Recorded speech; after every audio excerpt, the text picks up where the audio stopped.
এ মালিক, তুমি যদি মাফ না করো কে আমাদেরকে মাফ করবে? আল্লাহ, আমাদের তো দ্বিতীয় কোনো দরবার নাই যে দরবারে গিয়ে আমরা মাফ চাইব, ক্ষমা চাইব।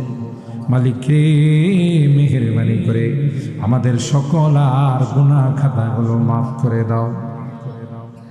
আল্লাহ, এই তাফসীর মাহফিলকে তুমি কবুল করে নাও। এই তাফসীর মাহফিলে যারা বিভিন্নভাবে দান খায়রাত করেছে, যারা করবেন, আল্লাহ সকলকে তুমি কবুল করে নাও। আল্লাহ, কামাই রুজি রোজগারে বরকত নসিব করে দাও।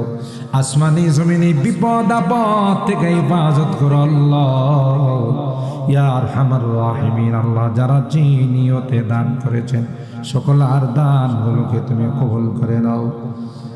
ও রব্বি করিম, আমাদের রোগীদেরকে পরিপূর্ণ শিফা নসিব করে দাও।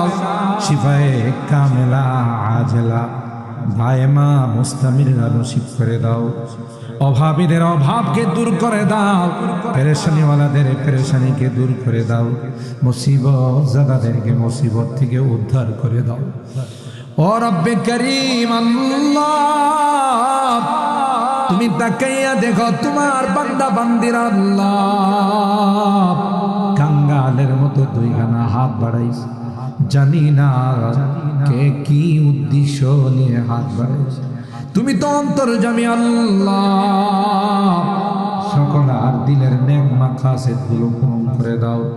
মাকাসেদে হাসানা গুলোকে তুমি কবুল করে দাও। ইয়া আল্লাহ, এই তাফসীর মাহফিলকে আমাদের জন্য নাজাতের ওসিলা বানাই দিও আল্লাহ। যারা এই তাফসীর মাহফিলের সূচনা করেছিলেন অনেকেই দুনিয়াতে নাই, তাদের রূহের মধ্যে সবগুলো পৌঁছায় দাও।